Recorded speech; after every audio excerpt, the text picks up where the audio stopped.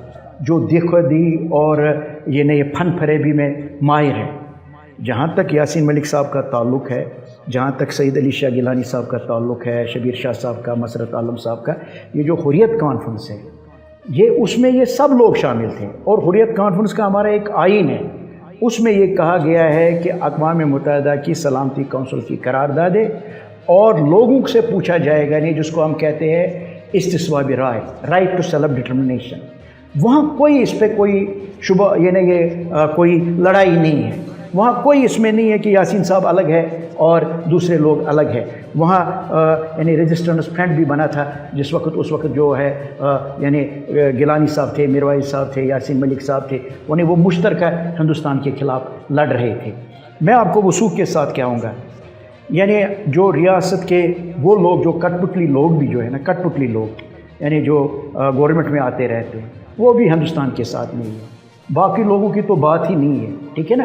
سب چاہتے ہیں ہندوستان کے ساتھ خلاصی، اور سب چاہتے ہیں کہ کشمیر میں جو ہے استصواب رائے ہونا چاہیے. اور ہم بھی کہتا ہے آخر فیصلہ جو ہے وہ کشمیری عوام کرے گی.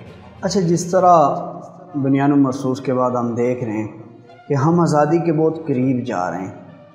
اگر بھارت سے ہمیں آزادی مل بھی جاتی ہے، لیکن کشمیر ایک ایسا خطہ ہے کہ جس کے اوپر اغیار کی اور بہت سے لوگ ہیں کہ جن کی نظریں، جس طرح گریٹر اسرائیل پہ آپ دیکھیں کشمیر کا میپ ان نے شامل کیا ہوا ہے، اور جیسس ڈیڈ ان کشمیر کے نام سے ان کی وہ کہ اس کے اندر وہ بہت سے حوالے دیتے ہیں کہ ہمارا بہت سی برادریاں ہماری یہاں پہ رہتی ہیں اسرائیلیوں، بقول اسرائیلیوں کے. اور یہ پورا مطلب ایک المختصر یہ ہے کہ ایک اگر دشمن سے ہم جان چھڑاتے ہیں تو کیا سمجھتے ہیں اس کے بعد کون کون سی رکاوٹیں ہیں جو ہمارے سامنے کھڑی ہیں؟ دیکھیں، ہمیں پہلے دیکھنا ہے کہ اس کا ہسٹوریکل پرسپیکٹو کیا ہے. ہمیں آگے جانے کی بھی ضرورت نہیں ہے. ہندوستان کوئی بات کرنے کے لیے تیار ہی نہیں ہے. ہندوستان کوئی چیز دینے کے لیے تیار ہی نہیں ہے.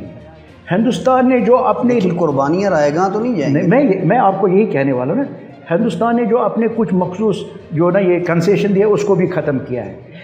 ہندوستان کوئی چیز دینے کے لیے تیار نہیں. ہم یہاں سے آتے وہ آپشن ہونا چاہیے، ہم یہاں سے تھے اسرائیل آئے گا، ہم یہاں سے کہتے وہ آئے گا. نہیں، یہ جو لاسٹ ٹائم پاکستان اور انڈیا کی لڑائی ہوئی، یہاں پہ بہت سی چیزیں میڈ ان اسرائیل تو یوز ہوئی ہیں. میں وہی کہوں گا، میں آپ اسی کی طرف آنا چاہتا ہوں. میرے کہنے کا مطلب ہے قربانیاں بالکل آپ کی بات ہے دیر سویر لگ سکتی ہے، لیکن جو لوگ جدوجہد کرتے ہیں اور جو حق پہ ہو تو وہ جدوجہد کامیاب ہوتی ہے. یہ نہیں ہوتا ہے.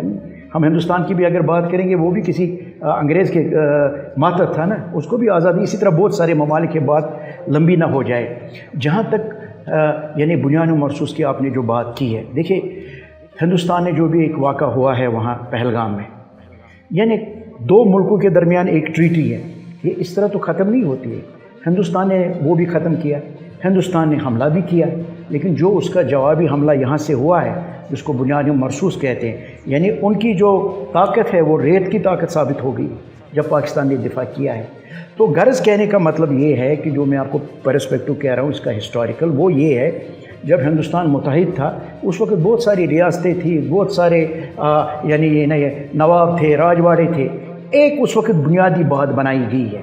وہ بات کیا بنائی گئی ہے کہ ایک ہندوستان اور دوسرا پاکستان. یہ ہسٹری ہے نا، اس میں کوئی دوسری بات نہیں ہے. اس وقت لوگوں نے اس وقت کے لوگ جو یہ تھے، اس وقت کے جو ہم بادشاہ کہیں گے یا جن کے ذمہ کوئی ریاست تھی، انہوں نے چاہا تھا ہم اپنے آپ کو علیحدہ رکھیں، لیکن وہ پلان نہیں چلا. ان کو پھر بلکہ دو ہی راستے دیں گے، یا ہندوستان یا پاکستان. اس وقت بھی جس بنیاد پہ ڈویژن ہوا تھا وہ یہ تھا کہ لوگ جہاں پہ میجارٹی میں ہوں گے اسی طرف وہ جائیں گے. ٹھیک ہے نا. اگر لوگوں کی میجارٹی غیر مسلم ہے تو وہ ہندوستان ہوگا، اگر میجارٹی مسلمانوں کے تو وہ پاکستان ہوگا۔ لیکن یہ بھی بتایا گیا اگر کوئی ان کا حکمران جو ہے، اگر غیر مسلم یا مسلمان حکمران ہوگا لیکن جو میجارٹی ہوگی اس طرف ہوگا۔ لیکن حیدرآباد دکن میں جو ہے وہاں پہ جو تھا مسلمان حکمران تھا، لیکن میجارٹی کن کی تھی؟ ہندو کی تھی۔ وہ علاقہ کن کو دیا گیا؟ وہ ہندوستان کو دیا گیا، ٹھیک ہے۔ جوناگڑھ جو ہے، مناور جو ہے، ٹھیک ہے نا، یہاں پہ تھا مہاراجا، وہ تھا یہ غیر مسلم، تو یہاں پہ بھی وہی اصول ہونا چاہیے تھا نا، ٹھیک ہے۔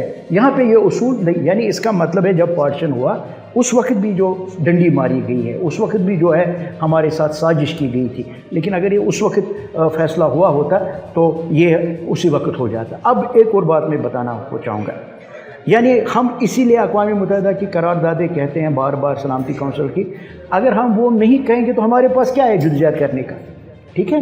یا پھر بات چیت جب ٹیبل پہ ہوتی ہے پھر بیٹھتے ہیں، پھر کہتے ہیں یار یہ پاسبل نہیں ہے، یہ پاسبل ہے، یہ پاسبل، وہ پھر تب ہے جب ہندوستان پہلے یہ مانے یہ متنازع ہے۔ دوسرا، جہاں تک پاکستان کا تعلق ہے، اس نے یہ بھی بتایا ہے کہ اگر کشمیری اپنے آپ کو وابستہ کریں گے پاکستان کے ساتھ، اس کے بعد بھی پاکستان کا آرٹیکل ہے کہ 256، اس کے بعد بھی ان سے پوچھا جائے گا وہ کس طرح چاہتے ہیں، کیا چاہتے ہیں، کس طرح تعلقات رکھنے چاہتے ہیں۔ غرض راجہ صاحب میرے کہنے کا ہے، ہم ہندوستان اور پاکستان جو ہے ایک ہی بیلنس میں نہیں توڑ سکتے ہیں۔ ہندوستان ظالم ہے، جابر ہے، یعنی یہ قابض ہے۔ پاکستان کے حکمرانوں سے ہمارے بھی وقتاً فوقتاً اختلاف ہوئے ہیں، حکمرانوں میں کمزوریاں آئی ہے، کمزوریاں نہ آئی ہوتی تو آج تک مسئلہ حل کیوں نہیں ہوا ہے۔ لیکن جہاں تک عوام کا اور کشمیریوں کا تعلق ہے، ان کی دل کی دھڑکنیں آپس میں بتائیں آخر اس خطے کے اندر ایسی کیا چیز ہے، بھارت، اسرائیل، دیگر بہت سے لوگ یہاں پہ نظریں جما کے رکھیں، کون سا سونا رکھا ہوا ہے آخر اس کے اندر؟ دیکھیں نظریں تو ہے ان کی، کیونکہ دیکھیں ابھی جو ہے چین بھی جو ہے ایک سپر پاور ہے، ٹھیک ہے نا۔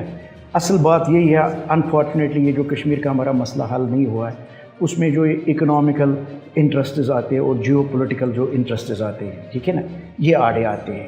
یعنی یہ چاہتے ہیں کہ ہم کوئی کالونی یہاں پہ بنائے، کشمیر کا اس طرح کا مسئلے کا حل ہو جہاں پہ اور بھی پاورز آ جائیں۔ اسی لیے جو قدرتی بات ہے، چائنا کے اپنے کنسرن ہے، امریکہ کے اپنا وہ چاہتا ہے ہم اس طرح، امریکہ تو ان سب کا، ہاں مطلب وہ اس طرح، لیکن دیکھیں پاور جو ہے نا، میں آپ کو راجہ صاحب بتا رہا ہوں یونیپولر ہے وہ، لیکن یہ ضروری نہیں ہے، اس سے پہلے بھی کوئی اور طاقت تھی، ٹھیک ہے۔ اگر آپ نے پیریٹی اور مساوات کے ساتھ نہیں چلیں گے، اگر آپ اسی طرح چلیں گے جو آپ چاہتے ہیں، تو وقت لگ سکتا ہے، لیکن وہ پاور اس طرح نہیں رہ سکتا۔ رائشہ پاور نہیں تھا، ابھی ہے۔ تو اس کا مطلب ہے جہاں تک کشمیریوں کی جو ہم سمپلی کہتے ہیں، ہم بھی نہیں چاہتے تنازع، ہم بھی نہیں چاہتے مسئلوں مسائل میں زیادہ پڑھنا، ہم سمپلی کہتے ہیں یار ہم اتنے سالوں سے لڑ رہے ہیں، ہمارا جو ہے اقوام متحدہ کی قراردادوں کے میں ہمیں فیصلہ کا حق دیا جائے، سمپل سا ہمارا یہ ہے، ٹھیک ہے نا۔ اس پہ کیا ہے، اس پہ بھارت کہہ رہا ہے کہ نہیں ہم آپ کو نہیں دیں گے، حالانکہ یہی بھارت جو ہے وہ اقوام متحدہ دوڑ کے گیا ہے کہ یعنی قرارداد تو آپ نے اور میں نے نہیں دی ہے نا، قرارداد تو ہندوستان خود مطلب وہ دوڑ کے گیا اور وہاں قرارداد پاس ہوئی ہے۔ تو ہمیں یہ چاہیے اپنی اپنی جن کی جو انٹرسٹ ہے وہ اپنی جگہ ہے، لیکن جو قربانیاں کشمیریوں کی اندرون قربانیاں ہیں انشاءاللہ وہ ضرور رنگ لائے گی اور کشمیر کا انشاءاللہ فیصلہ ہوگا۔ اچھا، ہم پڑھتے آتے تھے پلٹنا پلٹ کے چپٹنا، حقیقت ہم نے دیکھ لی، جس طرح بنیان مرصوص پہ ہماری پاک فورس نے جواب دیا اور انڈین میڈیا، انڈین آرمی ان کے ہوش اڑا دیے، 2-3 دن ان کو ہوش نہیں آیا۔ آپ کیا سمجھتے ہیں اس کے بعد آزاد کشمیر اور جو اس نے مقبوضہ کشمیر ہے، وہاں کے لوگوں کے تاثرات، وہاں کے لوگوں کا جذبہ، پاک فوج ہماری ایئر فورس کے متعلق کیا ہے، امیدیں کیسی ہیں، اور کیا سمجھتے ہیں کہ کل کو آپ کی امیدوں پہ اتر سکے گی؟ دیکھیے 10 مئی کا جو واقعہ ہوا ہے اور جس طرح ہمارے شاہینوں نے مقابلہ کیا ہے اور جس طرح انہوں نے ہندوستان کی جو چودراہٹ کو ختم کیا ہے، اور جو ہندوستان سمجھتا ہے کبھی نہیں بھول سکتا، پاکستان ترنا والا ہے، میں جو چاہوں گا وہ کر سکتا ہوں، وہ زندگی بھر ان کو یاد رہے، وہ کبھی نہیں بھولیں گے۔ تو اس لیے ہم اپنے یعنی شاہینوں کو، پاک فوج کو، چاہے وہ یہ بحری ہے یا بری ہے یا جو ہوائی ہے، سلام پیش کرتے ہیں، اور خاص کر جو تقریر سپہ سالار نے کیا ہے، ٹھیک ہے نا، اس سے پہلے جو اس نے بتایا کہ اصل میں دیکھنا ہے کہ پاکستان کس وجود سے، یعنی کس بنیاد پہ وجود میں آیا ہے، اور جو اس نے واضح طور پہ بتایا ہے اور پھر جو ان نے پریکٹیکلی ہندوستان کو جواب دیا ہے اور ان کو پتہ چلا ہے کہ پاکستان جو ہے ایک بہت بڑی طاقت ہے، تو اور اگر پاکستان نے ان کو یہ موقع نہ دیا تو میں سمجھتا، کیونکہ جلدی جلدی امریکہ بھی آیا، وہ بھی آیا، تو پھر قدرتی بات ہے ممالکوں کو بہت ساری چیزیں ہوتی ہے، تو ہندوستان کو پتہ چلا کہ نہیں، جو پاکستان ہے وہ کسی سے کم نہیں ہے، تو اس لیے ہم تمام ان جو شہید ہوئے ہیں ان کو سلام پیش کرتے ہیں، اور ان کی اس وجہ سے کشمیریوں میں بھی حوصلہ بڑھا ہے، اور خاص کر مقبوضہ کشمیر کے عوام میں بہت زیادہ حوصلہ بڑھ گیا ہے، گرچہ وہاں پہ آج کل بہت زیادہ پابندیاں ہیں، یعنی وہاں بات کرنے پہ بھی پابندی ہے، ہماری پراپرٹی کو کنفسکیٹ کیا جاتا ہے، مطلب ہماری جان محفوظ نہیں ہے، بلکہ اگر میں آپ کو کہوں گا ہمارا ایمان بھی محفوظ نہیں ہے، غلط نہیں ہوگا، لیکن اس کے باوجود جو یہ اقدام پاکستان نے کیا ہے، اس لیے ہمارے لیے، میں آپ کو ایک راجہ صاحب یہ بھی بات ہوں، ہمارے لیے کوئی پولیٹیکل پارٹی ہماری نہیں ہے یہاں پہ، پاکستان کی سب پولیٹیکل پارٹی، مذہبی پارٹی ہمارے لیے سب ایک جیسے ہیں۔ جزاک اللہ شیخ عبد المتین صاحب، آپ نے اپنا قیمتی وقت دیا۔ ناظرین، آپ نے سنا کشمیریوں کی امیدیں پاک فوج سے ہیں، اور پاک فوج نے ہمیشہ قربانیوں کی داستان رقم کی ہے۔